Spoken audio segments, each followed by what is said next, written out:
Rob Parker had one of the craziest takes I've ever heard so far on the Caitlin Clark and the WNBA. You got a problem with this, Rob? Caitlin Clark bowing out? Absolutely, I have a problem with this. It reeks, Chris. Wow. Caitlin Clark is selfish. Wow. There's no other way at looking at this. Here's the WNBA, Chris. You talked about it. Oh, popularity. Oh, it's got a higher profile. People are talking about it. Even on The Odd Couple, we had a woman who covers the WNBA asking her questions we've never done in the 6+ years we've done this show. Okay? The words land like a bomb in the middle of a silent arena. Caitlin Clark is selfish. It is the kind of incendiary accusation that doesn't just start a conversation, it starts a war. This isn't a hot take from some anonymous troll on social media. This is Rob Parker, a veteran voice in sports media, leveling a charge at the very foundation of the WNBA's New World Order. For the past 12 months, Caitlin Clark has been the unstoppable force that dragged women's basketball into a mainstream stratosphere previously reserved for the men's game. She shattered ratings, broke attendance records, and made the Fever must-see TV.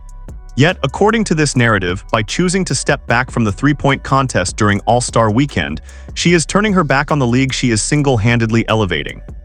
The accusation reeks of a fundamental misunderstanding of what it means to carry the weight of an entire sport on your shoulders.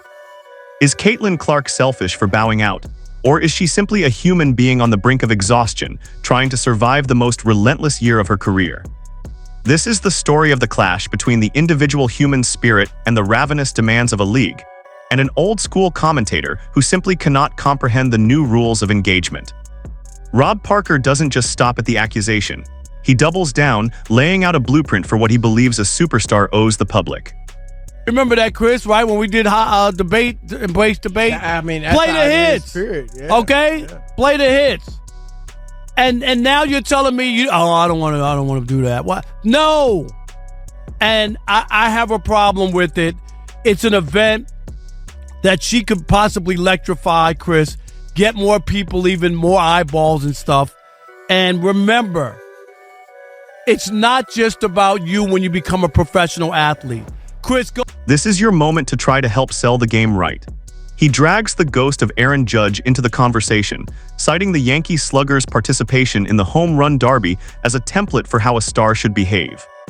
It's a classic, almost nostalgic argument, the idea that an athlete is a carnival performer, obligated to put on a show whenever the crowd demands it. Parker frames Caitlin Clark's decision as an act of defiance against the league's desperate need for her star power. But this is where the argument collapses under its own weight. He argues she needs to play the hits, like a musician forced to perform the same song night after night. But he conveniently forgets that even the greatest musicians cancel shows. They get sick. They get tired. They experience burnout. To label Caitlin Clark selfish is to ignore the brutal, grinding timeline she has endured. She went from the NCAA tournament's intense, one-and-done pressure straight into a WNBA season where she isn't just a rookie learning the ropes. She is the franchise, the fanbase, and the media narrative all in one. The strategic consequence of Parker's take is that it exposes a massive generational and philosophical rift in sports media. He looks at Caitlin Clark and sees a tool, a marketing asset to be exploited for the good of the WNBA's bottom line. He sees the golden opportunity for a league that has been historically starved for attention. But what he fails to acknowledge is the immense physical and mental tax that comes with being a female Steph Curry. She doesn't just play the game. She manipulates space, pulls up from the logo, and creates gravity that defenses have never had to respect in the women's game. Asking her to turn that intensity into a skills challenge after a full season of being targeted, fouled hard, and hunted by every single opponent isn't a sign of selfishness. It is a sign of self-preservation. Parker's insistence that she keep the train rolling treats Caitlin Clark like a machine, not a 22-year-old navigating the unprecedented pressure of being the face of an entire revolution. And you know what she did? She turned a blind eye to the league, and I think it's a mistake. Rob?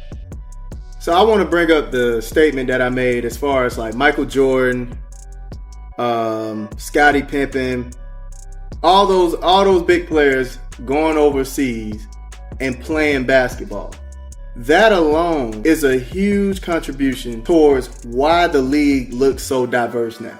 All them going over there and playing overseas is the reason Jordan went for the NBA for the Olympic team because it was a business move they knew to expand the game they needed to show their best product.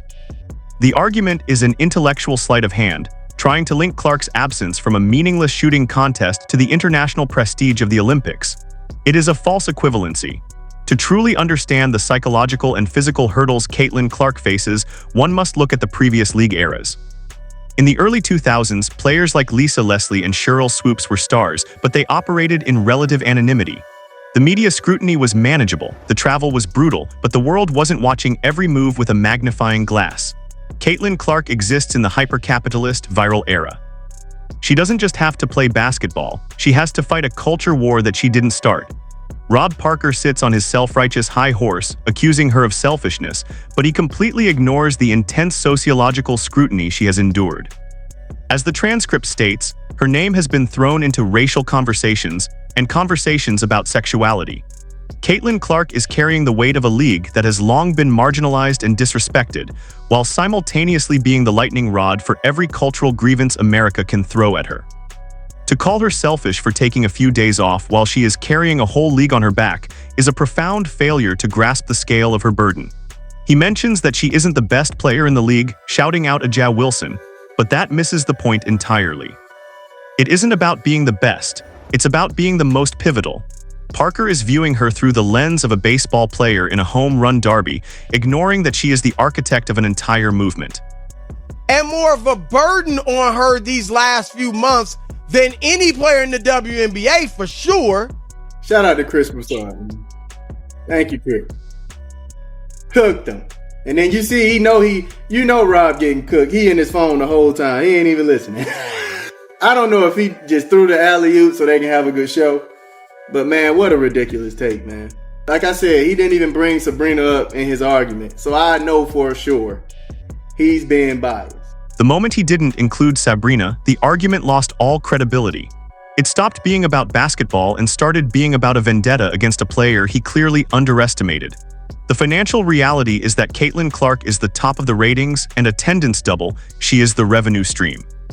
The franchise-altering impact is that the Indiana Fever, a team previously irrelevant on the national stage, is now a global franchise. The predictions for the future are clear. Clark will rest, recover, and return with a vengeance, while Parker will continue to push that same tired narrative, oblivious to the fact that the game has passed him by. The league is expanding, gaining traction, and it's not because of a three-point contest in July. It's because of the 40-minute battles she wages against teams like the Sky and the Aces. The future of the WNBA isn't contingent on Clark jumping in a contest at the behest of a media personality. It's contingent on her health and longevity.